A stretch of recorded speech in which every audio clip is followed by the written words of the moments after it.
So, welcome everyone. We are going to continue with Shara Bitachon. And we're going to enter probably the most complicated topic in Bitachon that there is. The relationship of Bitachon and our Hishtadlut, or for Jews, Hishtadlus.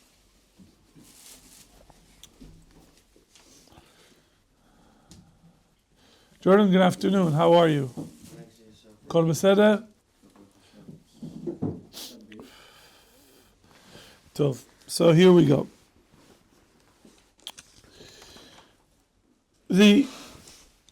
Another prerequisite, he's going through the prerequisites of establishing bitachon in us. There's certain things we need to know. And the first, he talked about the divine power, the ability that God has, and other qualities that Hashem has that help us rest assured that God can help us in any situation. There seems to be a cloud over there. Is that from vaping? I don't mind. I'm fine with it. As long as your colleagues don't mind, b'vakasha. It's what? Bunch of addicts. You also vape? Oh, good. Baruch Hashem. What do you do? Cocaine? No, I'm just kidding. Kidding. So, Lenny, here we go. The second prerequisite is to know that God is paying attention to everything that is happening with you. He is watching everything. He knows everything that you do.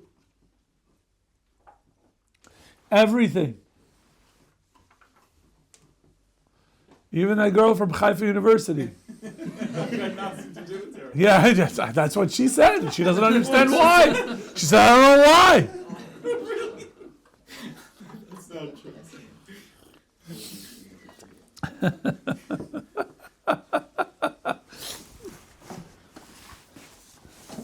No thank you, no goodbye, no, just...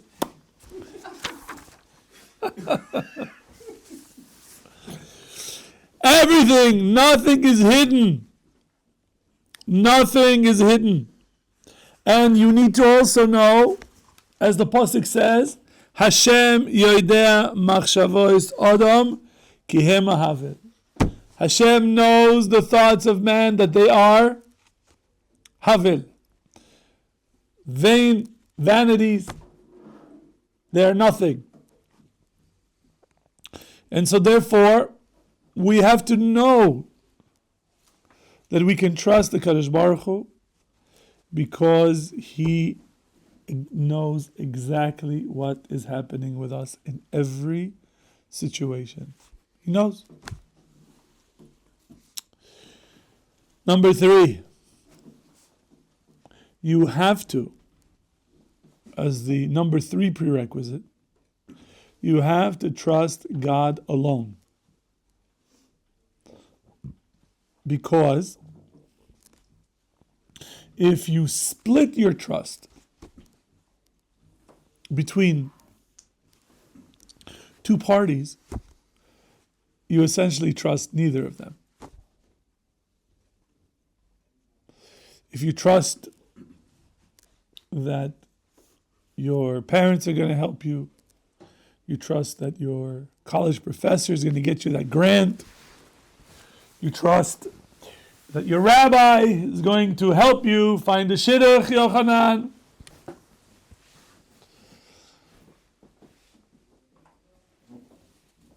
Only the Kadosh Baruch Hu can help. If you split your trust among other people, you essentially don't have any trust with any of them. If you think about it, it's either you trust or you don't.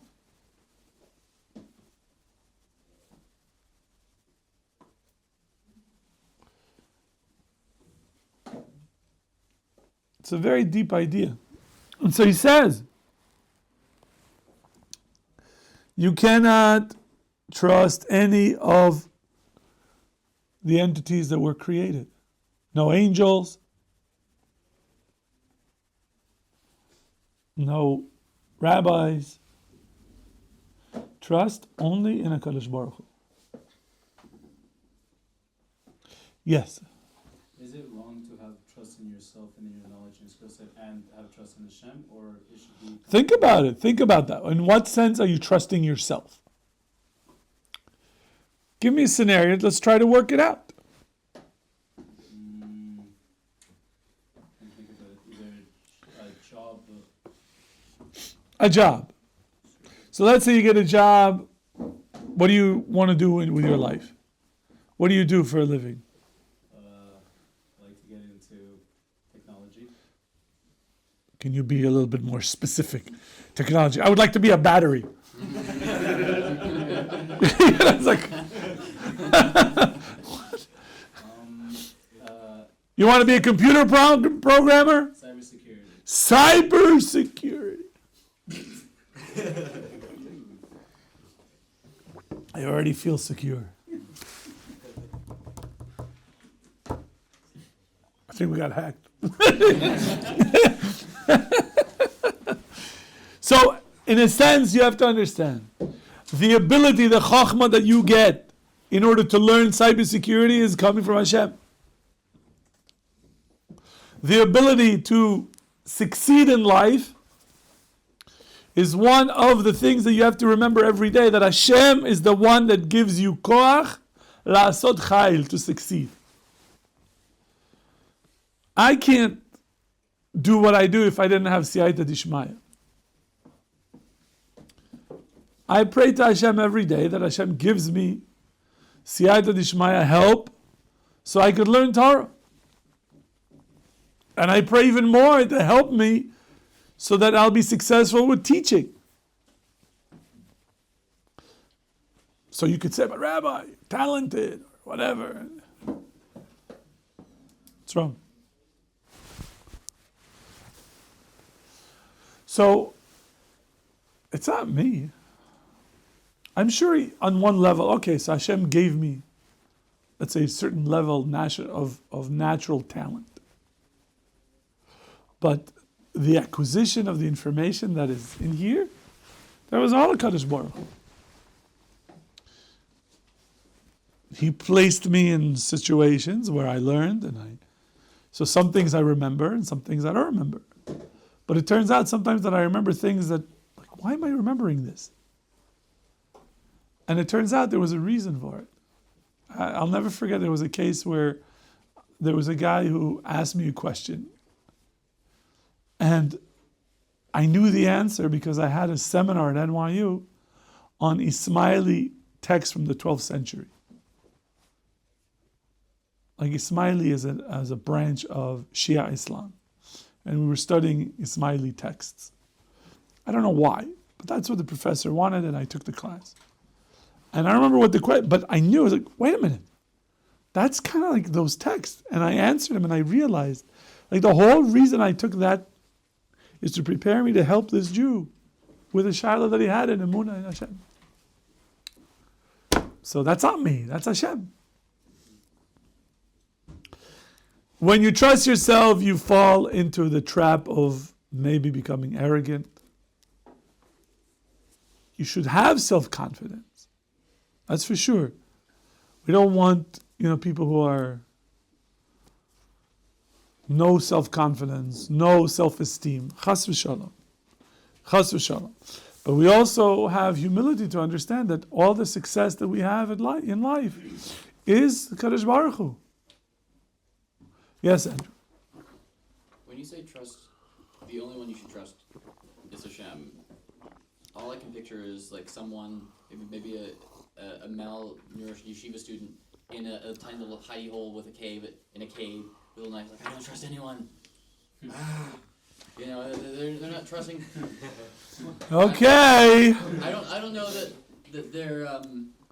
But I don't think that that's the right image. I don't think it is. But that's what I Because when you say don't trust, if you split your trust among multiple people, It means you trust neither, any of them. You don't trust anyone. Correct. If the only one you're supposed to trust is Hashem, that's like I don't trust my friends to be nice to me. I don't trust my. No. That's not the. That's not the. Okay. That's not what we mean by trust. Okay. That's not what we mean by trust. You have the concept of emunah. And emunah is usually translated faithfulness. Right? So that when we believe in Hashem, so that there's an idea that that's a tree that you plant. Emunah. The fruits of those tree, the fruits of your emunah is called bitachon. If you believe in a Kadosh Baruch Hu, and you are connected to Him, then you have the fruit of bitachon, which is applying your emunah to your life.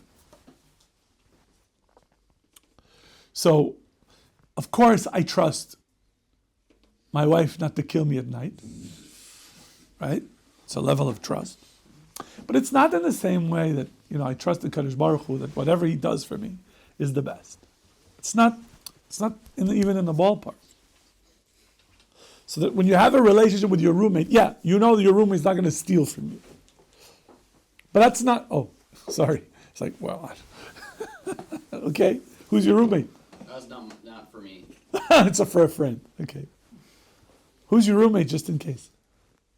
That's not Lashon Hara to say? No, of course it's not what I'm saying. Ben's my roommate. Are you implying that they're still That was I was like. Well, I said, I hope you trust that you. Well, he's like, well, I don't know. I gotta watch my stuff. he gives me too much to steal. Where are you going? I'm sitting here, Emma. No, you can't. I can't see you. I need to sit away from the smoke, bro. So sit over here. Oh, that's a problem. I'm going to sit down. Wait. Sit over here. Come from this side, and you can sit by David. David is going to have to deal with it. Just move the chair away from me. All right, Yochanan, that's a sign. If 3 people moved, it means you're being they don't like it. So, is that it? It's got chemicals. You're right. I don't like it either. Isn't that just me? Rabbi, in a sense, it's a lot easier to trust that your wife won't kill you than it is to trust in that every decision that comes from Hashem is good for you, because you can't see Hashem's reasoning. You can see your wife's reasoning very clearly. Wait till you get married and you realize that you cannot see your wife's reasoning. Okay, if anything, she won't kill you for the meal ticket, right? And so, What does that mean? I'm worth dead more than I'm alive? Oh, actually? Yes. You have a good life insurance? Yes. So what if she kills you soon? What if? I don't know. What do you want me to do about I it? don't know. Don't go on vacation or anything. Don't go on vacation. She doesn't need to take me on vacation to kill me. La Briut! Wow, that was good. That kick-started the whole Shiur. Okay, What are you eating, Tzaddik? Chocolate. That's it, he's done. He's not doing it anymore. Don't worry. He's not? No. It's bothering people. Yochanan, what are you going to do? I did one thing one time, it's not fair. I didn't say it's... It's not fair. Show me anywhere in the Torah that it says life has to be fair. So then why do Well, find me the piece of evidence, not so. Does it say anywhere in the Torah, life is fair?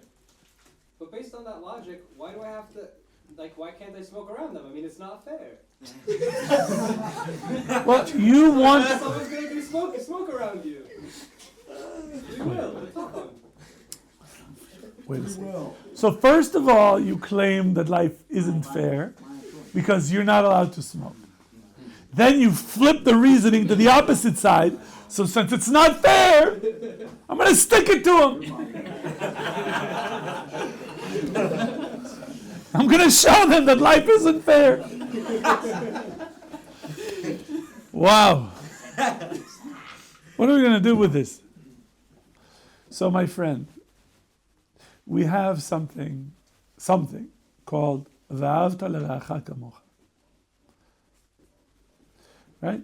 So we have to live in such a way that the minimum is that we don't bother other people.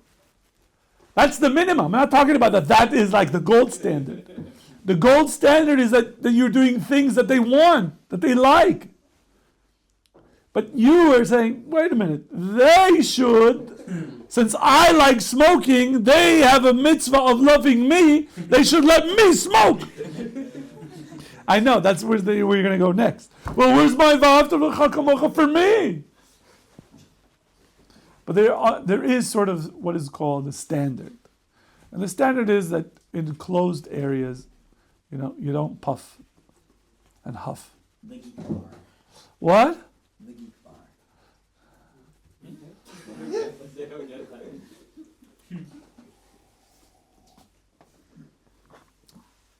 Over here, look at them sitting here like refugees.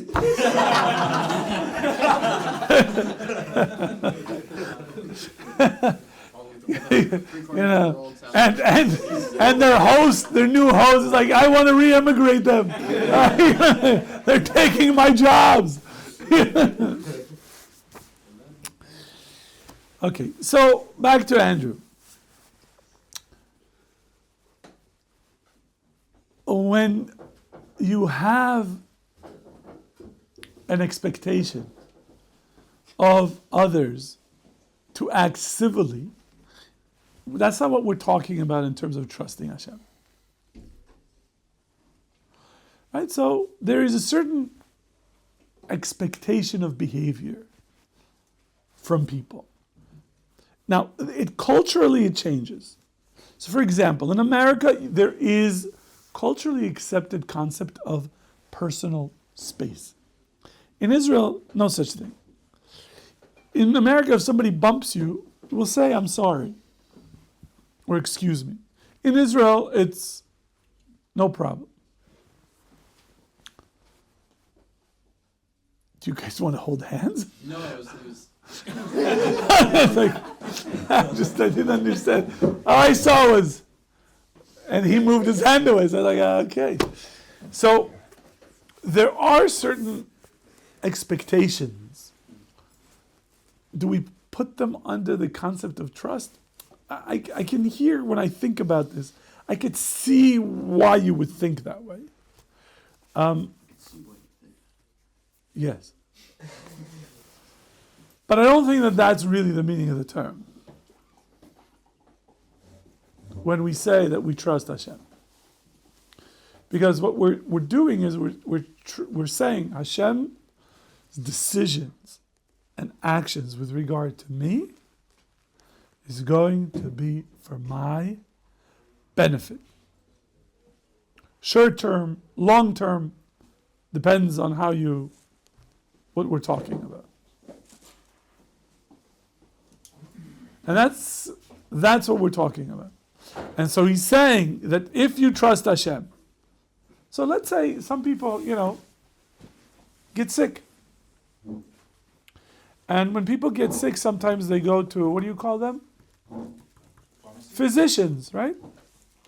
Physicians. Other people call them doctors. But I'm a doctor. If you're sick, don't come to me. I can't help you. Chon? Like a ChatGPT, your symptoms, and say, yeah, I can just say, okay, but I don't want to use gloves. Or anything that has to do with gloves, get away from me. Now, the question is, to what extent do you trust the physician to help you? And to what extent do you trust the HaKadosh Baruch Hu? How does that work? This is what he's talking about. So he says, that there's a case in the Tanakh, in Divrei Yomim, in Chronicles, Second Chronicles, chapter 16, verse 12. It talks about the king Asa, when he was ill, but he did not go. He went to physicians to treat him, but he didn't reach out to Hashem. He went to physicians, to what we call medicine men, to treat him rather than turn to Hashem. And therefore, that was a problem. It was a lack of bitachon. So it says, the pasuk says, he says, Baruch hagever sheyiftach b'Hashem. Blessed is the man who trusts Hashem, and Hashem was that which he trusted. Which means that, when it came down to it, it's trusting Hashem that he will send you refuah shlema. That doesn't mean you don't go to the doctor. But you understand that the doctor is only going to be able to help you if that's what Hashem wants. So you have to take a pill. The pill is only going to work if Hashem decides that this is going to work. So if you put trust in Hashem and not trust in the pill or the shot or whatever it is, that's the right approach, he says. Okay? Now, part of our relationship with Hashem for bitachon to work is that we have to, Lenny, maintain or keep the obligations that God commanded us. That is, having trust in HaKadosh Baruch Hu means that we are required to follow God's will. When we don't, then it's going to be a problem for us. And so he says you have to follow and keep the mitzvot that he told us and stay away from what he warned us, because it's going to be midah keneged midah. If you don't listen to HaKadosh Baruch Hu, then why should HaKadosh Baruch Hu listen to you? That's what he says. Because it says in the Mishnah in Avos, Aser etzono kirtzoncha, do his will as your will, so that he will do your will as his will. So ask yourself, what do you want from the Kadosh Baruch Hu? What do you want from a Kadosh Baruch Hu? Giving you a chance. Good life. A good life. Yeah, with health. With health. And That's it? So. Many women. What? Chase, it's not funny. This is a family-oriented video. I can have 4 wives. You can? In the Torah? Yeah. You can? Yeah. Where? In the Torah, you're allowed up to 4 wives. In the Torah? So in the Torah, we also kill you for certain things. True. So if that's what you want, fine. Might have to happen. Might have to put me down. Chas v'shalom. You should live till 120. Yes, Jordan, what did you want to say? No. You don't want anything?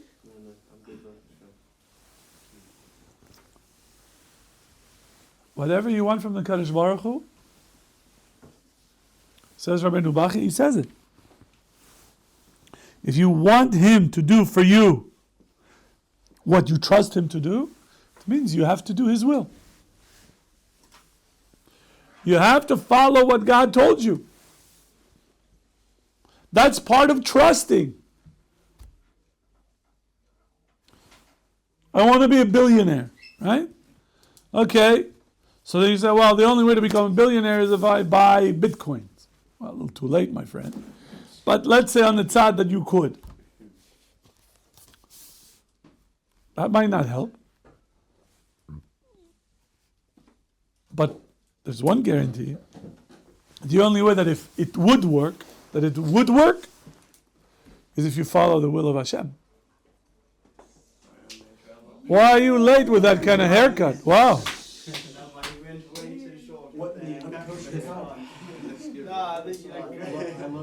Finally. Very nice, very nice. Everybody who's watching the video, if you're wondering, we have one of the Bachrim that finally got a normal haircut. Rabbi's way too short all over, but you know what? Change is good sometimes. If I were the barber, it would be a little shorter. I don't think it goes short. Every guy says that. I think it's just the shortest it can. Listen, if you don't want a short haircut, I could just dive into Hashem that you are going to become bald. No, Rabbi. Okay. Yes, Chase, did you want to say something smart? I was going to ask if you drank to the Baba Sali this Shabbos. That I what? Drank to the, what was his name, Baba Sali? Did I drink in honor of the Baba Sali on Shabbos? On Shabbos. Oh, apparently there's a machlokes mechina guys on when the actual hilula for the Baba Sali. I thought that it was Motzei Shabbos. I also thought it was once a day. I was So- on Shabbos. You were told, okay. Sada. I did have a l'chaim on Friday night, which is Lel Shabbos. I did, but I had nobody in mind. The only in mind I had is Onik Shabbos. Well, still good. Shkoyach. Okay, thank you very much. It's Kila Mitzvahs. Dan, how much time do we have today? Do you know? Right now, 18 minutes. Chai minutes? 18. Chai. Gematria Chai minutes. Oh, that's plenty of time. Oh, now we open the smoker section over there. Yochanan, you didn't fill them in that people complained? Hillel, there were people who complained about vaping in the closed room. No, that's my stomach. The people. So maybe. No, not me. I don't mind. But apparently, there are some people who are concerned about the chemicals they are forced to breathe. And so. It's not like perfume. It's not like perfume. Yeah. No, it isn't. I've been dragged into the snitch. The what? Snitch? I've become a snitch now. You've become a I snitch? think so. Chas v'shalom. Chas v'shalom. It's not a question of snitching or not snitching. It's a question. It's really a question of what is the ratzon of the Kadosh Baruch Hu in this type of situation, where you have two people who would like to vape, and there are, let's say, two people who don't want to be bothered by this steam. See, I don't mind if they vape, but I'll just move. That's it. Correct. I'll just move. Fine. I don't mind. They can do it. Yes. I don't want to be. I don't want to be around the smoke. So now you take it back. I didn't say anything. I got up and moved. So, Seder Gamor.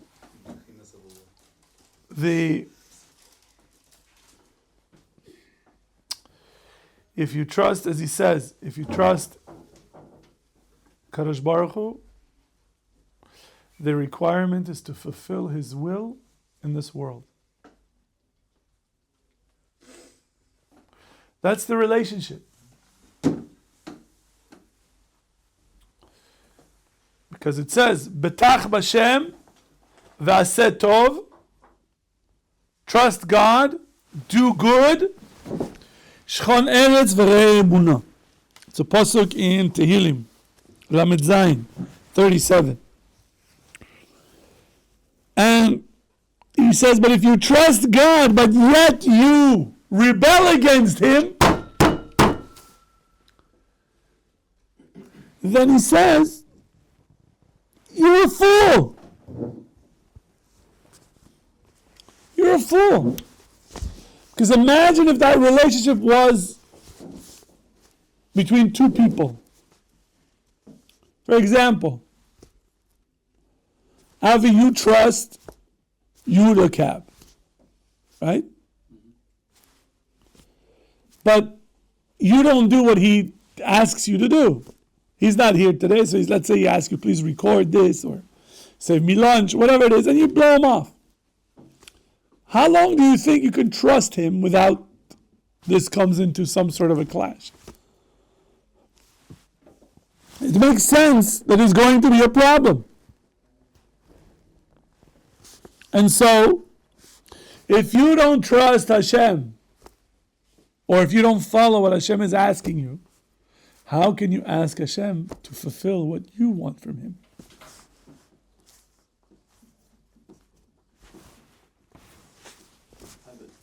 Yeah, but yes, but I have a hard time seeing the. could you please tell them to stop praying? Well, it's not a Catholic church here. Come on, untangle your fingers. I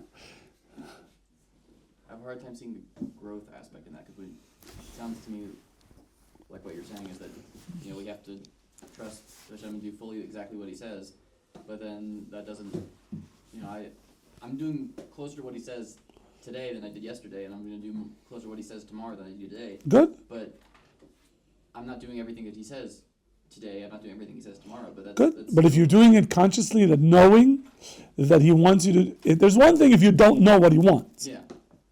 So when you start out, right, you think that you can come to a mechina class and put your feet up on a chair so I can see the bottom of your feet, and that's respectful, especially if you're from Iran.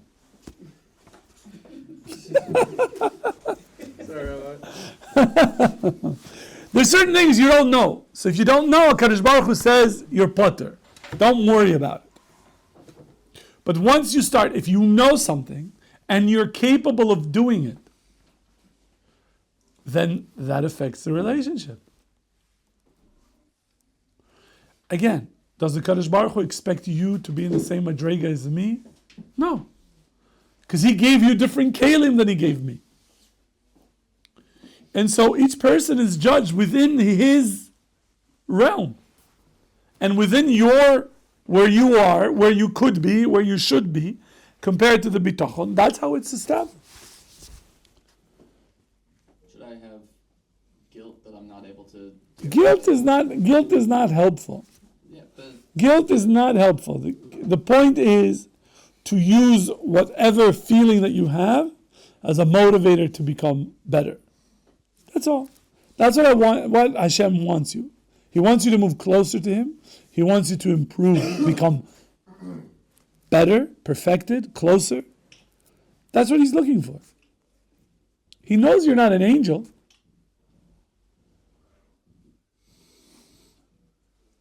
Everything okay, Jordan? You want to go? Well, I wouldn't rub it on the table. Why don't you go wash your hair?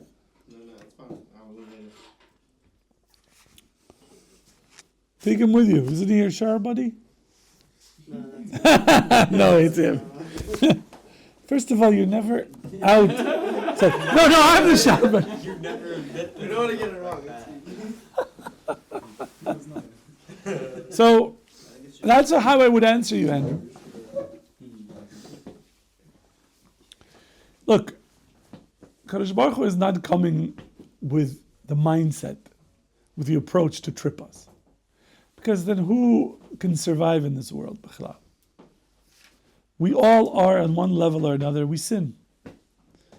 Hashem knows that. He created us. We're made out of flesh. And we have a Yetzer Hara. But the question is, are we on a growth? Are we growth oriented? And are we conscious of what we're doing and what we're not doing and trying to improve? Or are we like the heck with it? I think that's the ultimate question. From a chiyuv perspective, which is going to be a little difficult to swallow for some of us, when a Jew turns 13 in one day, he's chayav the entire Taryag mitzvot of the Torah. He's chayav all of them. So you say, but it's a 13-year-old kid. You think he can cheshbon all of the mitzvot, all of the... That's a separate question, but that neshama, that he's chayav in all of the mitzvot. Boom. So it is difficult. It is a challenge. But that's how it works. And so you have to continue to learn, because learning is the only way that you're going to come to do. If you don't know what you're supposed to do or what you are supposed to do, then you're essentially stuck. It's only through Torah learning that you will find out what you actually need to do and how to do it. And as a lot of you want to know the why. Because we don't want to be robots or automatons. We want to do it because we feel connected to the mitzvot. And then they become more meaningful. And then we want to do them more. That was 8 minutes. I have 10 more minutes. I'm watching the clock. I'm going to steal 3 minutes from him. He's not going to notice. I'm almost done with my coffee.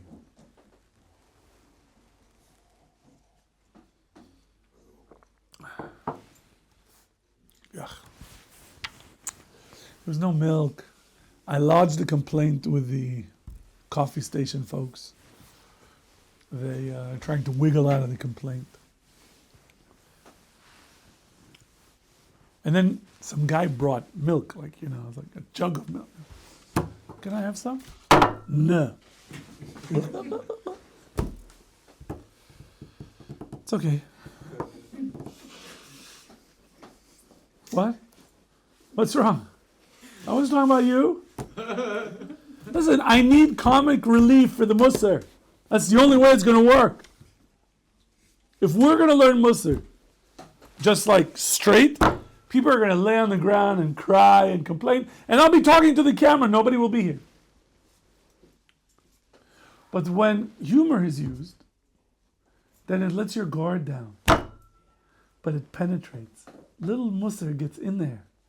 And you're sitting there by yourself in your room and you go, wow, maybe I really need to work on my bitachon in Hashem. And if I have bitachon in Him, maybe I should treat Him better. Maybe.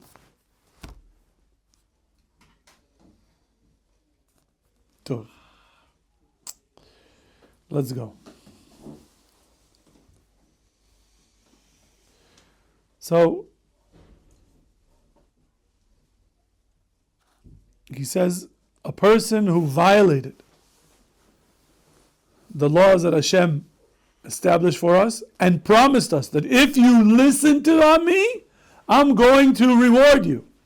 And if you don't listen to me, what's going to happen? Punishment. So he says, you can't trust Hashem when you're rebelling against Him. That's not trust. Why should He give you what you're asking for?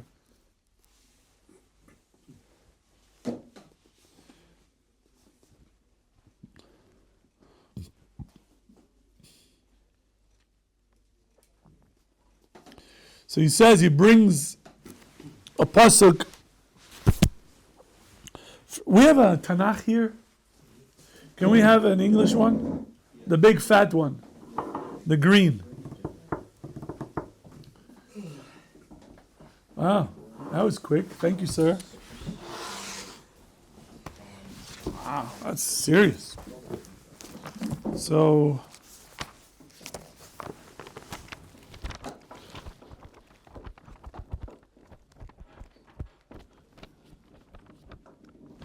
the book of Job. Yeah, he brings a pasuk from the book of Job. And it's a very interesting pasuk. I want to read it to you and maybe discuss it a little bit. It's in chapter 27 of Job.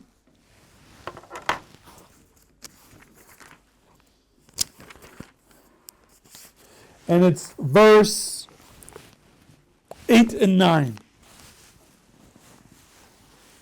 So let's see. 28. Yeah. So here's the pasuk in English. Let's see. For what is the hypocrite's hope, though he gains a profit? For surely God will cast away his soul. Will God heed his cry when misfortune befalls him? Can he delight in the Almighty, calling on God at all times? If you're a hypocrite, what do you think is going to happen? You're going to say, I trust Hashem, I love Hashem, but you're going to do whatever you do? I don't want to give examples of what people do. I don't want to embarrass anybody. I don't want to mention a sin and they're like, oh, Rabbi's talking about me. I'm not talking about anybody. I know you're looking like, Rabbi, do me. No, I'm not mentioning sins. So that's the pasuk in Job. Well, what do you hope? You're going to have some profit? You think you're going to gain something that what? Later on Hashem is going to punish you for this. And then he brings another pasuk from the book of Jeremiah, chapter 7. So,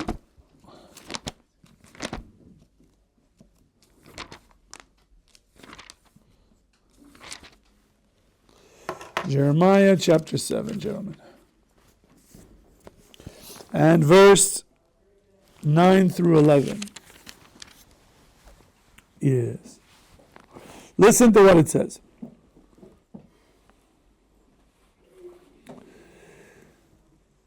Can one steal, murder, commit adultery, swear falsely, burn incense to the Baal, and go after the gods of others that you never knew, and then come and stand before me in this temple, upon which my name is proclaimed, and say, we are saved, that is, we have bitachon?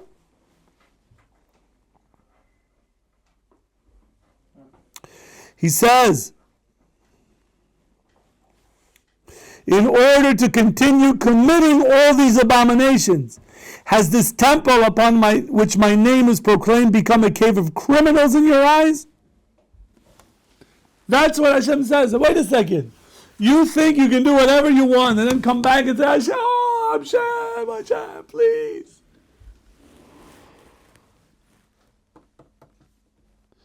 It's not a one-way street, Rabbi Isai. Bitachon and Hashem is a two-way street.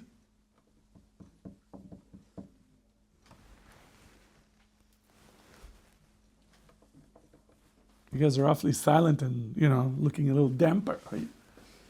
Yochanan's the only one smiling because he knows that he's going to be able to smoke in just a second.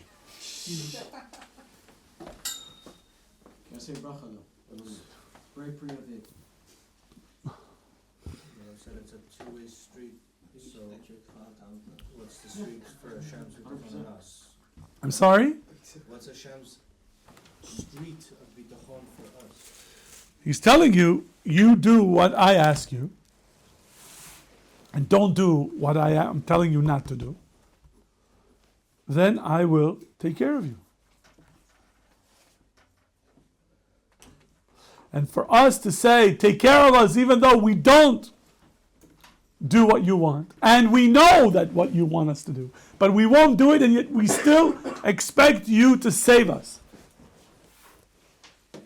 Says the Chovos Halevavos, black and white, bil Arabiya, in Arabic, that it doesn't work this way. You want to have bitachon in Hashem? Fine. Mitzuyan, it's a mitzvah. But you have to do your part. You have to fulfill the will of Hashem on this earth. Yes. What if my grandmother had wheels? She would be a bus and not my grandmother. Yeah. No, what if? If somebody is working on like lashon hara, right? Yes, and he slips up. And it's not that it's that he has to work. It's really hard. It's Correct. Sift through all your words. Correct. Right. So is that considered like he's going and not, not in the ways of Hashem, but at the same time he's trying to work towards it? So that's the same question, very close to what Andrew was asking, and I answered him. And I'll answer you again, but in a short, okay? First of all, you have to remember there are three levels of sin. Let's just call it that, for lack of a better term. One is when you are bemazed. You know it's wrong, and you still do it. Okay? Like you knew that you needed to be in my house at 9:30, and you came at 10. I'm kidding. So that's like you're doing it bemazed. Then there is the shoygeg. You thought like this, and you made a mistake, right? You thought this was kosher, it ended up being pork. But you did. You went to the right place. You bought the right. There was a hechsher on but you didn't. And then there is something called complete. Well, that second example of the kosher is going to be the third. So the second is, let's say, you did something, but it was b'shoige. You didn't really mean it, but it turned out to be a problem. The other is something called an oines. Sometimes it's just an oines. You went to a kosher restaurant, there's a mashgiach, there's everything. You did everything right, but then still they served you treif. Okay? But you did whatever you could. And you didn't really know, and you didn't mean to, you followed all the protocols, and yet still, so that's called an oines. Right? You put the alarm, 1 second. You put the alarm to wake up in the morning for shachris. You put another alarm for 3 minutes later and you ask your roommate to wake you up, and the alarm, whatever it is, didn't work, your roommate didn't wake up, and you didn't. That's an oines. You did your ishtal, you did the best you could, but it happened.